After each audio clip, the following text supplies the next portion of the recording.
Grilled na porky naman tayo guys at saka gulay for this video. So, ganito yung procedure ko. Ako yung naggayat ng maninipis na laman ng parte ng porky. 3 gayat yan na maninipis. Ayan o.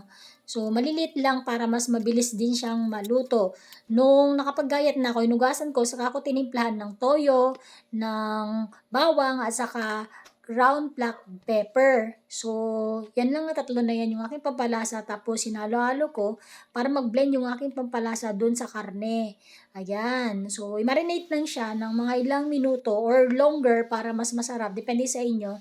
Tapos, saka na siya i-grill. So, nilagay ko din yung mga bawang sa ibabaw para mas malasa yung ating ginigrilled na porky. At inihinalo ko din yung kanyang mga marinated para magsilbing pampalasa din niya habang ginigrilled. Ayan. So, binaliktad ko siya agad para manuot yung soy niya dun sa loob ng karne. Tapos, nilagyan ko siya ng spaghetti sauce yung ginamit ko dyan guys kasi wala akong ketchup. Or mas prefer ko yung spaghetti sauce kasi para may tamis-tamis at mas malasa.